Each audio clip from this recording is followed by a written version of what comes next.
22 मासूम बच्चों की लाशें, 22 ऐसे घर जिनका चिराग नीट परीक्षा में पेपर लीक की वजह से हमेशा के लिए बुझ गया। और दूसरी तरफ एक आलीशान होटल जहां डीजे पर बजते गाने और थिरकते हुए बेहया कदम।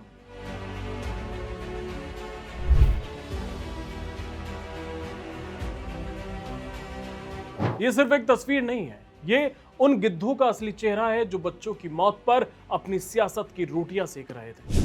दिल्ली के जंतर मंतर पर 36 दिनों तक चला ड्रामा आखिरकार खत्म हो गया। केंद्रीय मंत्री का इस्तीफा हुआ और भीड़ अपने अपने घरों को लौट गई। लेकिन इस पूरे तमाशे के बाद जो तस्वीर सामने आई है, उसने इस तथाकथित क्रांति का घिनौना सच देश के सामने लाकर रखा। कॉकरोच जनता पार्टी यानी सीजेपी के नेताओं की नीयत पर आज पूरा देश थूक रहा है। जिन 22 छात्रों ने पेपर लीक और सिस्टम के भ्रष्टाचार से तंग आकर अपनी जान दे दी, क्या उनकी मौत सिर्फ इन राजनीतिक गिद्धों के लिए एक इवेंट मैनेजमेंट का जरिया थी? जंतर मंतर के मंच पर चढ़कर बच्चों के लिए न्याय की मांग कर रहे थे, आज वही लोग 5 स्टार होटल में हुल्लड़ मचा रहे हैं। अभिजीत दिपके, आशुतोष रांका और सौरभ दास, ये वो नाम है जिन्होंने दिन रात उन मृत बच्चों के नाम पर अपनी दुकानें चमकाई। बच्चों को न्याय दिलाएंगे, सिस्टम को झुकाएंगे। क्या ये बड़े बड़े नारे सिर्फ मंत्री की कुर्सी छीनने तक सीमित थे? जैसे ही मंत्री का इस्तीफा हुआ, सारा न्याय, सारी संवेदनाएं और उन 22 मासूमों की आत्माएं भुला दी गईं और अय्याशी का नंगा नाच शुरू हो गया। होटल के इस पार्टी का वीडियो ध्यान से देखिए। सौरभ दास अपनी मस्ती में चूर होकर झूम रहा है। आशुतोष रांका बॉलीवुड के गानों पर ठुमके लगा रहा है। क्या इनके चेहरों पर 1% भी शिकन दिखती है? क्या इन्हें याद है कि जिन बच्चों के नाम पर इन्होंने दिल्ली की सड़कों को जाम किया था, उन बच्चों के मां बाप आज भी रो रहे हैं? तुम्हें जश्न मनाने थे तो कम से कम पहले उन बच्चों को श्रद्धांजलि दे देते। मंचों पर उनकी फोटो का इस्तेमाल करके वहीं फेंक दिया गया। इन कॉकरोचों की नीयत को समझिए। जब तक आंदोलन खींचना था, तब तक लाशों का जिक्र किया। जैसे ही इनका राजनीतिक मकसद पूरा हुआ, ये होटल में जश्न के नशे में सब भूल गए।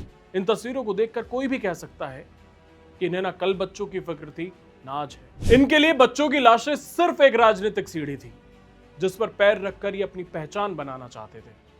लेकिन बात सिर्फ मासूम बच्चों की लाशों पर जश्न मनाने तक सीमित नहीं है। बात उस गद्दारी की भी है जो इन्होंने अपने ही साथियों के साथ की है। दिपके, सौरभ और रांका के एक कहने भर पर देश भर से हजारों बेकसूर छात्र सड़कों पर उतर आए थे।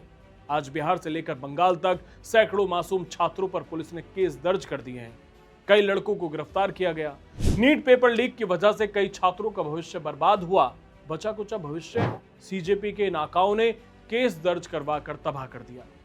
और जब आज उन लड़कों को कानूनी मदद की जरूरत है, तो ये प्रायोजक होटल में नाच रहे हैं। और सबसे ज्यादा बुरा तो इन्होंने जुनैद के साथ किया। जुनैद वही आदमी है जो आंदोलन के पहले दिन से सीजेपी के साथ खड़ा था, जिसने जंतर मंतर पर लोगों को खाना खिलाया, कॉकरोचों के साथ मिलकर इस आंदोलन को खड़ा किया। आज जब प्रशासन की गाज जुनैद पर गिर रही है, जब उस पर कानूनी कार्रवाई हो रही है, तो सीजेपी की ये तथाकथित कोर टीम कहां है?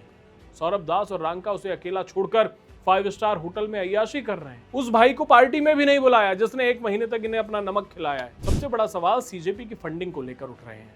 36 दिनों तक दिल्ली के दिल में इतना बड़ा आंदोलन चलाना, हजारों लोगों के खाने पीने का इंतजाम करना, loud speaker, tent, media coverage और आंदोलन खत्म होते ही इतने महंगे होटल में आलीशान पार्टी। सीजेपी के सो कॉल्ड लीडर्स खुद को बेरोजगार बताते थे। अरे जब तुम बेरोजगार हो तो इतने लाखों रुपए कहां से आ रहे हैं? 5 स्टार होटल के बिल कौन भर रहा है? कौन सी राजनीतिक ताकतें तुम्हें फंड कर रही थी?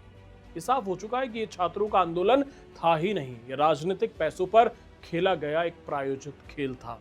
देश के छात्रों और अभिभावकों को इन गद्दारों को पहचानना होगा, जिन्होंने आपके बच्चों को ढाल बनाकर देश के खिलाफ माहौल बनाने की कोशिश की। ये सीजेपी की टीम न्याय की लड़ाई लड़ने आई थी या लाशों पर अपनी राजनीति की इमारत खड़ी करने?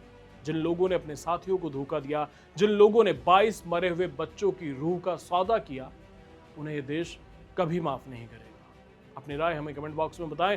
चैनल सब्सक्राइब करना ना भूलें। धन्यवाद।